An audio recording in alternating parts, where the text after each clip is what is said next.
Ayan, mag-grocery tayo mga kalungsod. Ayan, ang inyong host.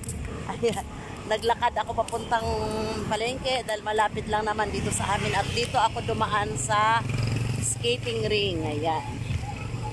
Nandito lang ako sa, ano lang, uy, ang dami na palang mga palaruan dito sa sa may tabing ilog at saka malapit na rin mag-Changi.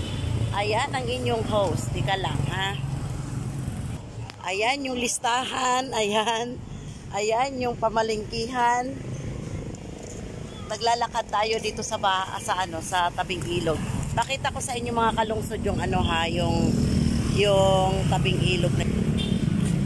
Ayan, malapit na kasing mag-Changi dito sa Marikina sa tabing ilog. Kaya ang dami ng ikakuhanan natin ng malapitan. Ayan, nandito lang tayo, oh. Lalakad-lakad. Ayan.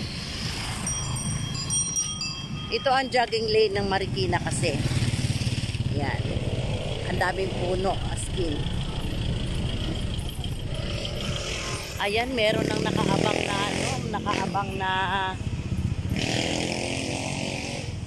palaruan dito. Tsaka marami ng mga tent na naka-standby na. Siguro mga December o di kay katapusan ng November mag-ooperate na tong mga to. Ayan.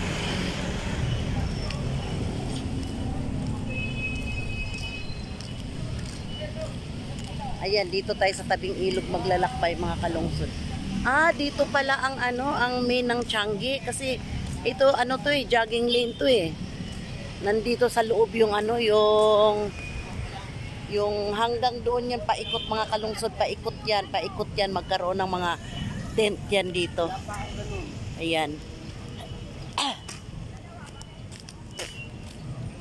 Ito ang pinakalumang mangga dito sa jogging lane na to mga kalungsod. Ayan. Ayan, kung makita nyo may mga palaruan to eh. Jogging lane. Dito pala itatayo yung Changi, buong Changi. Wala na doon banda kay Marikit, wala na. Ayan. Dito tayo sa loob ng mga tent, dumaan mga kalungsod.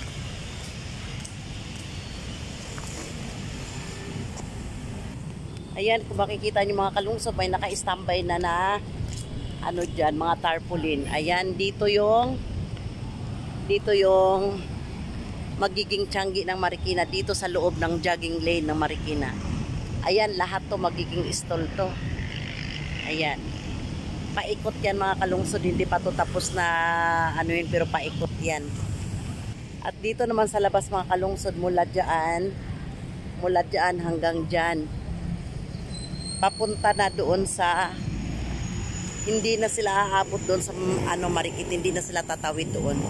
So mula dito sa tulay mga kalungsod hanggang doon sa kay Marikit, hanggang doon sa katabi pa, wala ng Changi dyan. Dito lang ang Changi ngayon. Dito lang. Paikot hanggang doon sa jogging lane. So dito lang. So dito lang mag-uumpukan ng mga paninda at mga tao. Tapos doon naman sa banda doon, yun yung mga pasyalan na lang ng mga tao, yung mga nagre-relax. Hindi lahatin na paninda lahat. Ayan. So sasaya na naman ng lalo ang ilog mga kalungsod dahil malapit na bukas ang Changi. Itong katapusan lang na to, may Changi na dito. At napakadaming tao niyan. Lalo na yung last day, halos mag-aagawan dahil sa sobrang mura na, halos ipamimigay na nila. Ayan ang inabangan ng mga tao yung last day. At saka halos yung ibang mga items din na hindi na siguro nila mabibenta, pinamimigay na rin nila.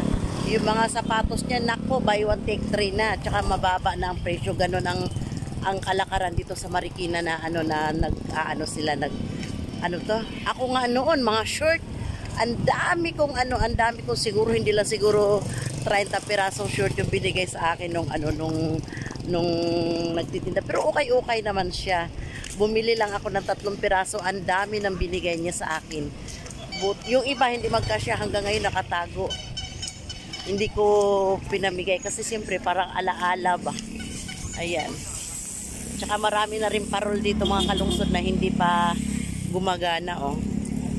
Ayan, marami na rin naka-standby na mga parol na hindi ko lang alam. Minsan papasyalan ko rin to sa gabi kung gumagana na to mga parol na to. Ayan, tignan nyo mga kalungsod. Ang dami na nakahilirang mga parol. Ayan. Mga pailaw lahat yan dito sa tabing ilog. Hindi ko lang alam kung, pero siguro pag nag-umpisa na